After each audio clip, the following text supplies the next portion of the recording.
Monsieur Macron, est-ce que vous êtes toujours associé de la banque Rothschild? Non, je vous confirme que non. Mais depuis très très longtemps. Hein. Pourquoi avoir fait acheter par la France 50 milliards de bons du Trésor américain? Alors, je ne vois même pas de quoi vous parlez. La France n'a pas acheté les bons du Trésor américain récemment? La France, elle a une dette qui équivaut à peu près à son PIB. Et donc sur ce marché de la dette, il y a une agence France Trésor qui la gère et qui en permanence achète et vend, mais place surtout sa dette.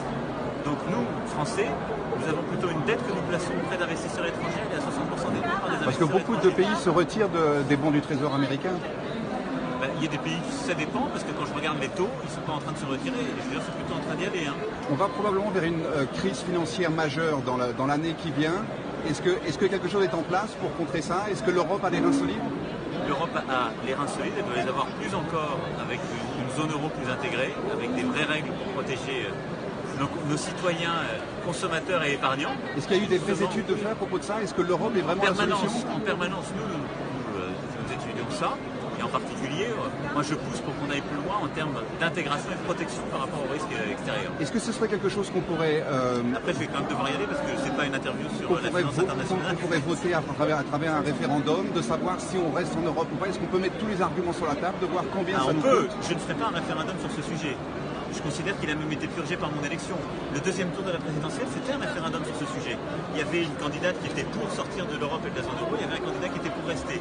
Les Français ont voté à 65% pour le candidat qui défendait de rester dans l'Europe. Les Français ont voté contre Marine Le Pen, mais pas forcément pour votre programme européen. Et si on mettait tout sur la table? L'une des choses qui était distinctive, c'était l'Europe. Les gens ont choisi.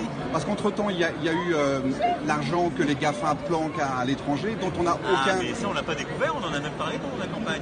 C'est pour ça que et on va leur faire cracher 500 millions, c'est pas énorme. Je suis fier. Nous ne pouvons pas aller chercher l'argent qui est à l'étranger pour des entreprises qui sont américaines. Ce que nous pouvons faire... On ne peut pas aller le chercher parce qu'on n'a pas nos propres frontières nationales. Mais parce que, monsieur, ce ne sont pas des entreprises françaises. De la même manière que les Américains n'ont pas aller chercher ce que font les entreprises françaises.